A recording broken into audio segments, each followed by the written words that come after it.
ಇದು 2015ರಲ್ಲಿ D K Ravi ಸಾಹೇಬರು ನಮ್ಮೂರಿಗೆ ಅಂತ ಮಶಾಣಕ್ಕೆ ಆರ್ಡ್ರ್ ಮಾಡಿದ್ದಾರೆ. ಸರ್ವೆ ನಂಬರ್ 11ರಲ್ಲಿ 1 ಎಕರೆ 34 ಗುಂಟೆ.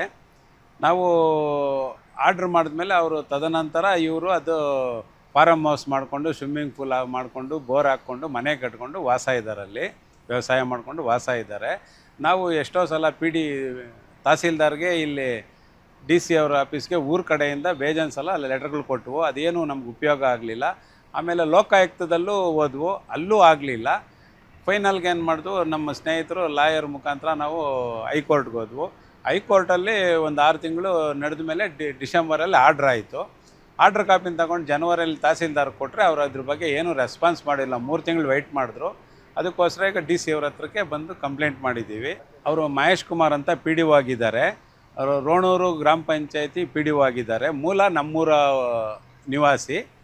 ಈ ಥರ ಅವರು ಅಧಿಕಾರ ಇರೋದ್ರಿಂದ ಅವರು ತಮ್ಮ ಪೊಲೀಸ್ ಡಿಪಾರ್ಟ್ಮೆಂಟಲ್ಲಿದ್ದಾರೆ. ಅವ್ರ ತಂದೆ ರಿಟೈರ್ಡ್ ಪೋಸ್ಟ್ ಮ್ಯಾನ್ ಆಗಿದ್ದರು. ಅವರು ಈಗ ಕೋಲಾರ ಜಿಲ್ಲಾ ಪಿ ಡಿ ಒ ಸಂಘಕ್ಕೆ ಅಧ್ಯಕ್ಷರು ಆಗಿದ್ದಾರೆ. ಅವ್ರ ಅಧಿಕಾರ ದುರ್ಬಳಕೆ ಮಾಡಿಕೊಂಡು ಅವ್ರು ಏನು ಬೇಕಾದರೂ ಮಾಡ್ಬೋದು ಅಂತ. ನಮ್ಗೆ ಊರಿಗೆ ಮಶಾಣ ಇಲ್ಲ, ಎಲ್ಲ ಅವ್ರವ್ರ ಸ್ವಂತ ಜಮೀನುಗಳಲ್ಲಿ ಮಣ್ಣು ಮಾಡ್ತಾ ಇದ್ದಾರೆ. ಜಮೀನು ಇಲ್ಲದೇ ಇರೋಂಥವ್ರಿಗೆ ತುಂಬ ಪ್ರಾಬ್ಲಮ್ ಆಗ್ತಾಯಿದೆ. ಯಾರು ಮಣ್ಣು ಮಾಡೋಕ್ಕೆ ಹೋದರೂ ಅಲ್ಲಿ ಬಿಡ್ತಾ ಇಲ್ಲ. ಅದರಿಂದ ನಾವು ವಿಧಿ ಇಲ್ಲದೆ ಹೈಕೋರ್ಟ್ಗೆ ಹೋಗಬೇಕಾಯಿತು. ಆರ್ಡ್ರ್ ಮಾಡಿಸ್ಕೊಂಡು ಬಂದಿದ್ದೀವಿ. ಇನ್ನಾದರೂ ನಿಮ್ಮ ಮುಖಾಂತರ ಆದರೂ ನಮಗೆ ಜಾಗ ನಮ್ಗೆ ಬಿಟ್ಕೊಡ್ಲಿ ಊರಿಗೆ ಅಂತ ಮನವಿ ಮಾಡ್ತಾಯಿದ್ದೀವಿ. ಸ್ವಿಮ್ಮಿಂಗ್ ಪೂಲ್ ಮಾಡ್ಕೊಂಡಿದ್ದಾರೆ, ಬೋರ್ ಹಾಕಿದ್ದಾರೆ, ಮನೆ ಕಟ್ಕೊಂಡಿದ್ದಾರೆ, ವ್ಯವಸಾಯ ಮಾಡ್ತಾ ಇದ್ದಾರೆ. ಅದು ಫೋಟೋಸ್ ಎಲ್ಲ ಕೊಟ್ಟಿದ್ದೀವಿ, ವಿಡಿಯೋ ಎಲ್ಲ ಕೊಟ್ಟಿದ್ದೀವಿ. ನಮ್ಗೆ ಆರ್ಡ್ರ್ ಆದಾಗಿಂದನೂ ಮಾಡ್ತಾನೆ ಇದ್ದೀವಿ ನಾವು.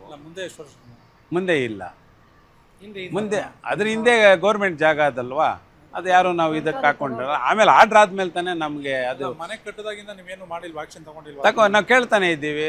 ನಾವು ಅವ್ರನ್ನ ಎದುರಿಸೋ ಶಕ್ತಿ ನಮ್ಗೆ ಇಲ್ವಲ್ಲ. ಈಗ ನಾವು ಹಳ್ಳಿ ಜನ ಜೀವನ ಮಾಡೋದೇ ಕಷ್ಟ, ಇನ್ನು ಅವರು ಅಧಿಕಾರದಲ್ಲಿರೋರನ್ನ ನಾವು ಎದುರಿಸೋ ಶಕ್ತಿ ಇಲ್ಲದೆ ನಾವು ತಹಸೀಲ್ದಾರ್ಗೂ ಡಿ ಸಿ ಅವ್ರಿಗೂ ಬೇಜಾನ್ ಮನವಿ ಮಾಡಿಕೊಂಡ್ರು ನಾವು ಏನು ಉಪಯೋಗ ಆಗಲಿಲ್ಲ ನಮಗೆ. ಲಾಸ್ಟ್ಗೆ ಯಾರನ್ನೂ ಅಧಿಕಾರಿಗಳನ್ನ ನಂಬೋದು ಬೇಡ ಅಂದ್ಬಿಟ್ಟು ನಾವು ಹೈಕೋರ್ಟ್ಗೆ ಹೋದ್ವು. ಹೈಕೋರ್ಟಲ್ಲೇ ಆರ್ಡ್ರ್ ಆಗಿದೆ. ಆರ್ಡ್ರ್ ಪ್ರಕಾರ ಕೊಡಿಸಿ ಅನ್ನೋದಕ್ಕೆ ಈಗ 3-4 ತಿಂಗಳಿಂದ ಕಾಯ್ತಾ ಇದ್ದೀವಿ, ಇನ್ನೂ ಕೊಡಿಸ್ತಾ ಇಲ್ಲ. ದಾಖಲೆ ಆರ್ಡ್ರ್ ಆಗಿದೆಯಲ್ಲ, 2015ರಲ್ಲಿ ಹೈಕೋರ್ಟಲ್ಲಿ ಆರ್ಡ್ರ್ ಆಯಿತು. ಯಾವ ಊರಿಗೆ ಮಶಾಣ ಆಗಲಿಲ್ವೋ ಮಶಾಣ ಕೊಡಿಸಿ ಅಂತ ಹೈಕೋರ್ಟಲ್ಲಿ ಆರ್ಡ್ರ್. ಆ ಆರ್ಡ್ರ್ ಮೇಲೆ ಡಿ ಕೆ ರವಿ ಅವರು ಎಲ್ಲ ನಮ್ಮ ಕೋಲಾರ ಡಿಸ್ಟಿಕ್ಕು, ಅದರಲ್ಲೂ ನಮ್ಮ ಬಂಗಾರಪೇಟೆ ತಾಲೂಕಿಗೆ ಎಲ್ಲ ವಿಲೇಜ್ಗಳಿಗೂ ಮಶಾಣ ಆರ್ಡ್ರ್ ಮಾಡಿದ್ರು. ಆರ್ಡ್ರ್ ಕಾಪಿನೂ ನಿಮಗೆ ಕೊಡ್ತೀನಿ ಈಗ. ಜಿಲ್ಲಾ ಆಯಿತು. ಅದಾದಮೇಲೆ ನಮ್ಮೂರಿಗೆ ಅದು ಆರ್ಡ್ರ್ ಮಾಡಿದಾಗ ಇವರು ಪೊಸಿಷನ್ನು ಆಮೇಲೆ ಅಕ್ವೈರ್ ಮಾಡ್ಕೊಂಬಿಟ್ರು. ಯಾಕಂದರೆ ಅದ್ರ ಪಕ್ಕದ ಜಮೀನು ಇವ್ರದ್ದೇ ಇದೆ. ಅವ್ರದ್ದು ಮೂಲ ಜಮೀನಲ್ಲ, ಅವರು 12ರಲ್ಲಿ ಪರ್ಚೇಸ್ ಮಾಡಿರೋದು. ಆಮೇಲೆ ಇದನ್ನು ಹಂಗೆ ಒತ್ತುವರಿ ಮಾಡಿಕೊಂಡ್ರು. ಇನ್ನು ಕೆರೆದು ಒತ್ತುವರಿ ಮಾಡ್ಕೊಂಡಿದ್ದಾರೆ. ನಾವು ಕೆರೆದು ಕೇಳ್ತಾ ಇಲ್ಲ, ನಮಗೆ ಬೇಡದೇ ಇರೋದದು. ನಮಗೆ ಮಶಾಣ ಇಲ್ಲ, ನಮ್ಮ ಅನುಕೂಲ, ನಮ್ಗೆ ಮಶಾಣ ಯಾರನ್ನೂ ಸತ್ತೋದನ್ನು ಮಣ್ಣು ಮಾಡೋಕ್ಕೆ ಜಾಗ ಇಲ್ಲ ಅಂತ ನಾವು ಇದನ್ನು ಕೇಳ್ತಾ ಇದ್ದೀವಿ. ಹಾಂ, ಊರಲ್ಲಿ ಒಂದು 600 ಮನೆ ಇದೆ. ಇತ್ತು, ಹಳೇದಿದೆ, ಅದೆಲ್ಲ ಫಿಲಪ್ ಔಟಿದೆ. ಅದು ಕೆರೆ ಪಕ್ಕದಲ್ಲಿರೋದ್ರಿಂದ ಕೆರೆ ತುಂಬಿಟ್ರೆ ಆ ಮಶಾಣ ಮುಳುಗೋಗುತ್ತೆ. ನಾವು ಮಣ್ಣು ಮಾಡೋಕ್ಕೂ ಜಾಗ ಇಲ್ಲ. ಇವ್ರನ್ನ ಯಾರು ಫೇಸ್ ಮಾಡೋಕ್ಕಾಗದೆ ಎಲ್ಲ ಅವ್ರವ್ರ ಸ್ವಂತ ಜಮೀನುಗಳಲ್ಲಿ ಮಾಡ್ಕೊತಾ ಇದೆ. ಇಲ್ಲದೇ ಇರೋವಂಥವ್ರು ಏನು ಮಾಡ್ತಾರೆ?